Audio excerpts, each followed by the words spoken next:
RFI et France 24 présentent Mardi politique.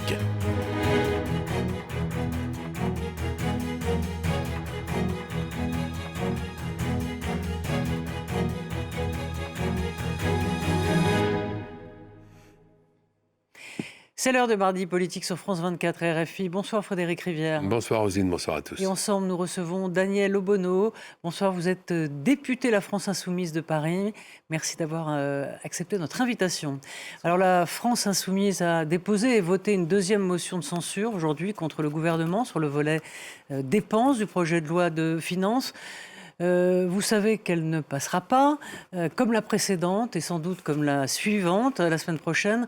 Dans le fond, à quoi servent-elles ces motions de censure? Est-ce que c'est, une fois de plus, un coup d'épée dans l'eau? Est-ce que vous n'avez pas le sentiment de faire du surplace? C'est sûr que le gouvernement fait faire du surplace au pays depuis plusieurs mois. Il nous a emmenés dans une impasse de la crise économique et sociale dans laquelle nous sommes et dont pâtissent en premier lieu les Français et les Françaises. Et on le voit, le fait de décider de 49.3 pour faire passer son budget traduit son caractère minoritaire et illégitime. Et en tant que parlementaire, c'est notre devoir de répondre à ce 49.3 par une motion de censure. Et c'est plutôt vous qui êtes en minorité, là, justement, puisque personne ne va voter. Vous aurez remarqué tout de même que le nombre de voix qu'il nous manque pour faire tomber le gouvernement s'est réduit. Vendredi dernier, lors de la précédente motion, il n'y avait plus que 19 voix d'écart. Ce sont malheureusement les socialistes qui ont décidé de soutenir M. Lecornu comme ils ont soutenu M. Bayrou jusqu'au bout. Mais vous savez bien, M. Bayrou est passé en force grâce au Parti socialiste et il a fini par tomber parce qu'il y a une colère légitime dans ce pays face aux coupes budgétaires que vont faire subir M. Macron, M. Lecornu et le Parti socialiste qui de fait rejoint la coalition gouvernementale avec ce budget de malheur. Mais non, nous pensons et nous croyons, d'ailleurs, nous ne sommes pas les seuls, puisque vous savez que ces motions de censure sont soutenues par les écologistes et par le groupe GDR, c'est-à-dire les communistes et les députés ultramarins. Donc vous voyez, en vérité, dans la configuration du nouveau Front populaire, ce sont les socialistes qui se sont isolés. Elles ne sont pas soutenues aussi par le RN, les vôtres? Non, c'est signé. Et le RN ne vote pas vos motions de censure? Le RN les vote, mais ceux qui les présentent, ce sont j'ai bien compris que vous ne présentiez pas des motions de censure communes. C'est bien de le préciser, effectivement. Et donc, c'est bien le Parti socialiste qui s'était isolé et qui est revenu sur son mandat, le mandat des députés qui ont été élus, je vous le rappelle, sur la base d'un programme de rupture, d'opposition à la politique d'Emmanuel Macron et qui renie désormais leurs engagements et la parole donnée aux électeurs et aux électrices qui, je crois, s'en souviendront, notamment dans les prochaines élections. Le groupe La France Insoumise a annoncé aujourd'hui le dépôt d'une résolution contre la police américaine de l'immigration, la fameuse ICE. Qu'est-ce que la France peut faire dans cette affaire ? D'abord, je crois que la France doit exprimer son soutien aux citoyens et citoyennes des États-Unis d'Amérique, aux personnes qui sont aujourd'hui victimes de cette milice en voie de fascisation. Et je crois qu'on peut même le dire, nous ne sommes pas aujourd'hui les seuls à pointer qu'il y a un basculement dans ce qui était la démocratie américaine avec... Par ailleurs, son histoire déjà très compliquée, très contradictoire, mais M. Trump est en train de faire basculer dans son pays vers un pouvoir de plus en plus autoritaire.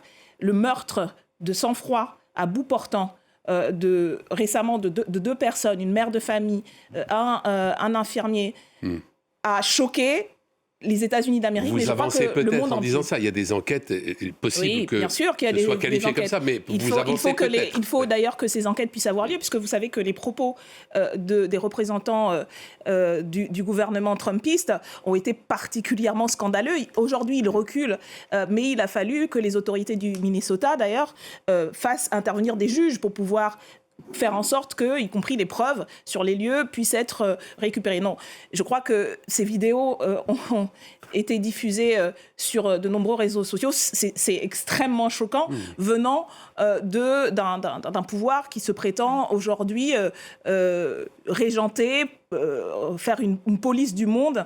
Et on voit bien l'articulation entre cette fascisation intérieure et l'impérialisme exacerbé dont fait preuve de manière grossière et brutale M. Trump. Alors, c'est une information qui a été révélée par France 2. Le groupe Capgemini, entreprise du service numérique français, a décroché un juteux contrat, je crois que c'est plus de 300 millions d'euros. Elle aide à localiser les étrangers en situation irrégulière, illégaux aux États-Unis. Est-ce que pour vous, ça pose un problème moral ? Oui, ça pose un problème moral. Ça va peut-être aussi poser un problème juridique, puisque vous savez qu'il y a un certain nombre d'actions en justice qui sont menées aux États-Unis, qui vont être menées par rapport au fait qu'y compris une partie des personnes qui sont appréhendées, qui sont pourchassées et harcelées par ces agents des services d'immigration sont des résidents légaux, des citoyens même américains se sont retrouvés expulsés du territoire, envoyés dans des centres de détention étrangers où ils ont subi des traitements inhumains à cause de cette chasse à tout ce qui ressemble de près ou de loin à une personne étrangère ou un non-résident. Et donc, je crois qu'il y a une responsabilité potentiellement juridique de participer et d'aider ces agents à commettre des actes qui, y compris du point de vue du droit américain, sont illégaux. Et c'est extrêmement grave, effectivement. Et nous sommes exprimés par la voix de Mathilde Panot notamment et par ce texte que nous avons déposé à la fois sur les comportements de ce gouvernement, mais s'il y a une participation, comme ça a été révélé, active d'entreprises françaises, elles devront peut-être faire également l'objet d'une attention particulière, parce qu'encore une fois, les actes qui sont commis aujourd'hui aux États-Unis par l'ICE sont potentiellement très graves juridiquement. De toute façon, ils le sont, étant donné les meurtres qui ont été commis. Et donc, cette entreprise devra répondre peut-être de ses responsabilités, y compris en France, et de manière plus générale, participer à cette bascule qui a lieu aux États-Unis, c'est participer à un mouvement qui a des conséquences et qui va avoir des conséquences, y compris en France. Vous l'avez vu, les prétentions de M. Trump sur le Groenland, ces menaces, y compris de barrières douanières, ou alors d'utiliser la mainmise des États-Unis sur le numérique, sur les services numériques, pour porter atteinte aux intérêts français, signifie que des entreprises qui participeraient et qui coopéreraient avec le gouvernement états-unien participeraient d'une certaine manière aussi à remettre en cause et à menacer les intérêts de la France. Et donc, je crois qu'il va falloir que le gouvernement regarde de très près tout cela et que ces entreprises rendent des comptes, y compris devant l'Assemblée nationale. Nous y veillerons. La police de l'immigration américaine, l'ICE, a donc tué 2 personnes aux États-Unis en janvier. En Iran, on parle désormais de 30 000 personnes dans la répression des manifestations de ces dernières semaines. À ma connaissance, LFI n'a pas déposé de résolution sur l'Iran à l'Assemblée nationale. Comment LFI choisit-elle ses combats, ses priorités ? À votre connaissance, j'imagine que vous avez vu la communiqué que nous avons... Je parle d'une résolution à l'Assemblée nationale, ce que vous avez fait pour l'ICE. Je tiens à le rappeler. Donc notre condamnation de la répression brutale, sanglante du régime iranien a été immédiate, et notre solidarité, nous avons participé à tous les rassemblements qui ont eu lieu sur le sujet. Pourquoi ne vous êtes-vous pas contenté d'une condamnation alors pour l'ICE ? Pourquoi avez-vous estimé nécessaire de déposer une résolution et pourquoi ne pas l'avoir fait pour l'Iran ? Vous aurez remarqué que la France n'est pas un allié du régime iranien. Par contre, nous sommes alliés, ou supposément alliés, des États-Unis d'Amérique. C'est une différence majeure. Il y a une condamnation générale et unanime de ce que commet contre son peuple le pouvoir iranien, mais vous aurez remarqué que certains sont quelque peu hésitants sur les États-Unis d'Amérique. Et donc oui, la position de la France n'est pas la même et doit peut-être justement s'élargir quant à ces condamnations pour qu'elles ne soient pas à géométrie variable. Trop souvent, en matière internationale, et je crois que nombre de puissances occidentales ont été ramenées justement à cette stratégie à 2 vitesses, c'est bien plus facile effectivement, et c'est nécessaire bien sûr, de condamner les exactions commises par des États du Moyen-Orient, d'Afrique, d'Amérique du Sud. Mais on ferme trop souvent les yeux sur nos alliés ou supposés alliés qui désormais nous traitent comme ceux qui considèrent être des vassaux en vérité, et je parle des États-Unis d'Amérique. Non, la responsabilité n'est pas la même quand on est la première puissance militaire au monde et qu'on met en place des structures parallèles à l'ONU pour saper le droit international. Quand on piétine ce qui est aujourd'hui la seule garantie de coexistence des peuples et des États, avec toutes les limites qu'elle a, que ce soit l'ONU ou le droit international, notre responsabilité en tant que France, et ça a été son histoire pendant très longtemps, la France a été une voix entendue dans le monde parce que justement, elle se singularisait d'un alignement sur l'atlantisme forcené qu'elle a ensuite, dont elle a fait preuve ensuite à partir notamment de M. Sarkozy. Nous avons été entendus dans le monde quand nous avons su dire, y compris à nos alliés, que leur comportement était inacceptable. Et je crois que dans ce cas précis, c'est la raison pour laquelle nous avons pris cette initiative et nous espérons qu'elle sera soutenue au sein de l'Assemblée nationale. Alors la semaine dernière, ce sont les Républicains qui ont proposé une résolution demandant l'inscription des frères musulmans sur la liste européenne des organisations terroristes. Le texte a été adopté, mais les débats ont été électriques et surtout les députés de la France Insoumise ont voté contre. Comment faut-il comprendre la position de votre groupe ? Les députés de la France Insoumise, ainsi que ceux du groupe GDR, communistes ultramarins, ceux des écologistes et y compris ceux du Parti socialiste. Donc oui, il y a eu une opposition de toutes les forces véritablement républicaines à ce qui n'est rien d'autre, à nouveau, que la poursuite de l'obsession islamophobe du parti de M. Wauquiez, qui n'a plus de républicain que le nom, qu'il s'allie d'ailleurs avec ce type de résolution. Mais la ministre du gouvernement, qui était au banc, l'a dit dans sa déclaration initiale. Oui, mais là, vous en faites une affaire intérieure. C'est quand même... mais bien évidemment que ça n'a rien d'autre que pour but que de mener, encore une fois, la stratégie déterminée par M. Wauquiez, c'est-à-dire de participer à alimenter un discours, un débat, une rhétorique. Oui, mais il y a bien une raison pour laquelle vous considérez que les frères musulmans ne doivent pas être sur la liste des organisations terroristes. Précisément, j'y venais. Quand la ministre du gouvernement explique que c'est problématique de vouloir inscrire cette organisation sur la liste des organisations terroristes, parce que tout simplement, cela ne correspond pas à la nature de cette organisation, qui est une organisation de l'islam politique, très conservatrice, mais dont la stratégie précisément... Est-ce que c'est une organisation dangereuse pour la France ? Précisément, dont la stratégie est de participer dans les pays où sont des personnes qui sont des défenseurs de cette idéologie que nous ne partageons pas, que nous combattons, puisque nous sommes contre l'amalgame entre le religieux et le politique. Et leur stratégie, précisément dans les termes même de la ministre, n'est pas une stratégie violente et n'est pas une stratégie terroriste. Est-ce que les frères musulmans sont une organisation dangereuse pour la France ? Si le gouvernement le dit, vous ne contexterez pas l'analyse du gouvernement. Et laissez-moi terminer, je voudrais juste rappeler, mais pour expliquer notre réponse, donc il y a cette réponse, et je vous ferai remarquer que, y compris dans le rapport demandé par M. Wauquiez, qui visait à nous attaquer, c'est écrit noir sur blanc, que cette organisation précisément ne fait pas partie.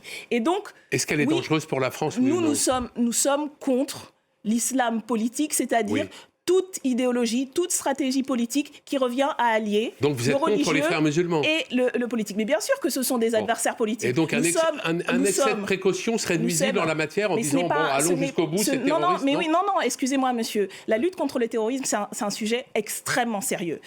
Il faut mener cette lutte de manière cohérente, rationnelle. Il ne faut pas l'instrumentaliser, comme le fait aujourd'hui le parti de M. Wauquiez, pour des raisons purement politiciennes et précisément qui visent à alimenter un amalgame entre les personnes de confession musulmane, entre l'islam politique et entre le terrorisme. Non, le terrorisme, c'est quelque chose de précis et particulier à laquelle il faut amener une politique précise. Allez, il nous reste et 4 minutes, Daniel Obono, et pas faire des amalgames comme c'est fait. Encore quelques questions. Oui, sur la première à gauche, donc François Ruffin, je vois que vous levez les yeux au ciel, s'est porté candidat à une primaire avec les écologistes, Clémentine Autain.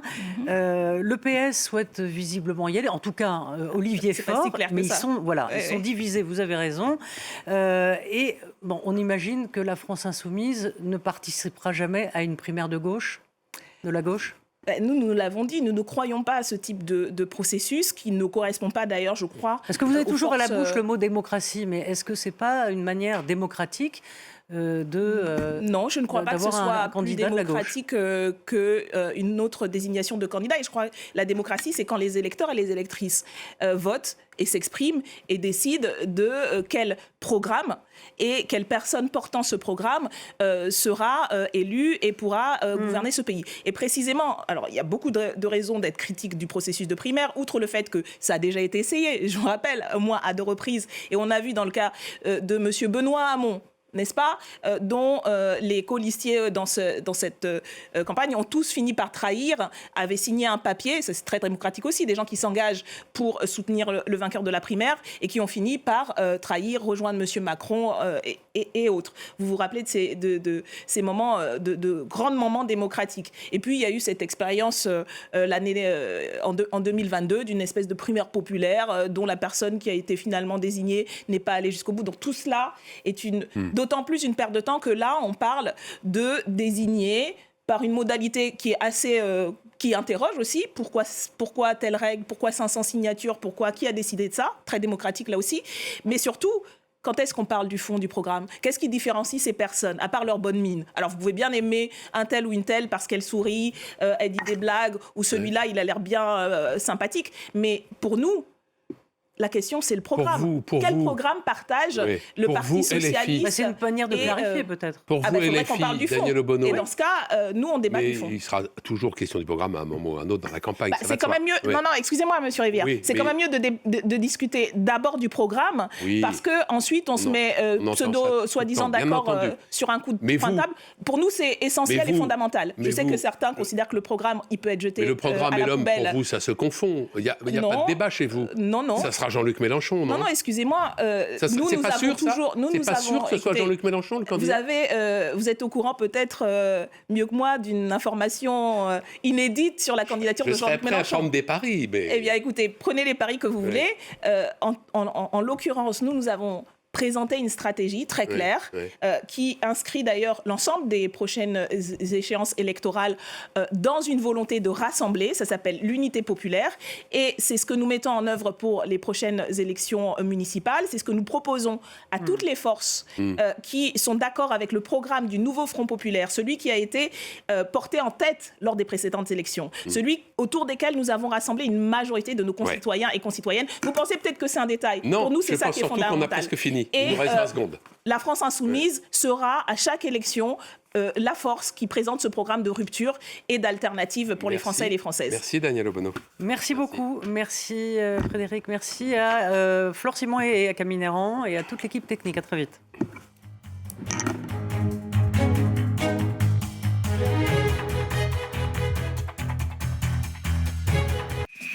L'anxiété, le masque social, la dépression. Après un an d'ateliers